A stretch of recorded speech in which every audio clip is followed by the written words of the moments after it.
I'm about to share something with you that is very controversial in the self-help world, and you might even feel a little uncomfortable as you watch this video, but trust me, it's going to set you free and build your confidence in such beautiful ways. Stop trying to be the best. And there's a cousin of this, which is be your best self. And I got a bone to pick with that. Let's get into it in this video. I'm Dr. Aziz. I'm the founder of the Center for Social Confidence. Background is in clinical psychology, and I've helped thousands of people build their confidence over the years. I've written 6 best-selling books on confidence. I know confidence, not just from clients, my own experience too. First of all, trying to be the best is death to your confidence. Because I got news for you, my friend. You're not going to be the best at anything, except for one thing, which I'll share in a minute. But any skill you're learning in your workplace, in your love life, just everything, you're not going to be the best. There's always going to be someone better than you. Now, I might be talking to one of like the 9 humans who is objectively the best at something, like you're the fastest human alive. Maybe you're watching my videos. But even that's like for one Olympics. And then you're not the best anymore.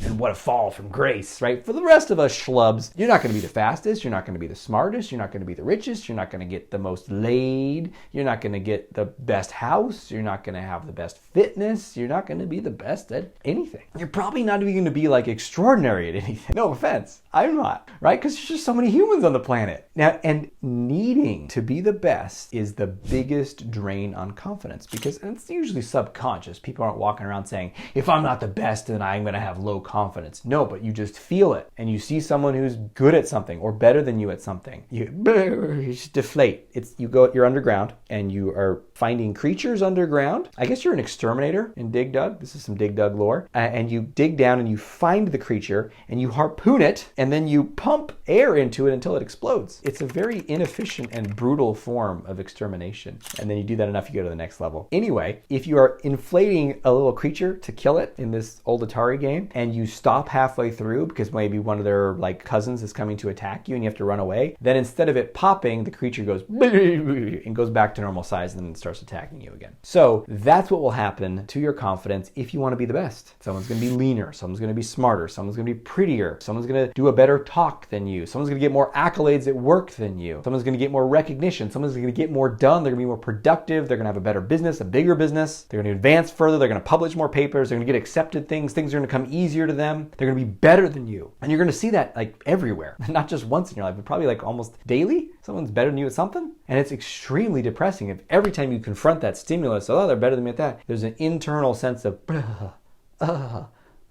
why? Because underneath that, there's this subconscious pressure to be the best. They might say, look, Aziz, I get it. I'm not going to be the best. Now, most people are living this way where they have an irrational expectation, a perfectionistic expectation to be the best, and they're suffering and their confidence is suffering. But let's say you said, you know what, Aziz, I've done my personal growth work. I don't need to be the best anymore. Great. I just want to be my best self. Okay, it's a good rebrand. So tell me about your best self. Well, he's rich and he's lean and he's sexy and he has lots of sex and he's so much sex. Oh, and he's disciplined, so productive. I mean, he's amazingly productive. And they just give me this huge list of stuff and I'm like, okay, so you're not better than everybody at those things. Oh, no, I'm just my best self. And if you watch, look at YouTube, just type in be your best self on YouTube. And what are the thumbnails you're going to get? It's like a dude with his jacket over his shoulder and expensive shades on, walking to his Rolls Royce from a private jet. What messaging is that, right? It's like, well, if be your best self, who happens to be one of the best in the world? I mean, the two go together, right? And so people just go down this crazy rabbit hole of constantly striving. And look, I'm not about saying you shouldn't grow. I think that progress towards goals creates a lot of fulfillment and happiness in life and builds confidence, and we should definitely do it. But what are those goals? What if those goals are reasonable targets that you progress towards? They're not going to put you in some crazy supreme category. They're just going to be, I'm going to move that piece over here. I'm going to build a little bit over there. I'm going to let go of that thing over here. I'm going to see if I can build this marketing. Let's see if I can grow this business. Maybe it's not going to be the biggest thing in the world, but maybe it'll supplement my income. And let me see if I can be a little bit more social this week. I want to build my conversation skill. I want to be able to talk to some people. Great. What a fantastic goal. Go do that. You will get better at building your conversation skill, talking to people. Maybe you'll create a business and it'll have some income. That's fantastic. And then you have that, you say, you know what? Maybe I can make more with this and that could be my full-time thing. Awesome. Do all that stuff. But none of that is about being the best or being your best. It's just like projects and things you're doing. And I know if you have like a life of being inundated in the self-development world, if you're not trying to be the best, there's almost a kind of a deflation with that too, isn't there? Like, oh, well,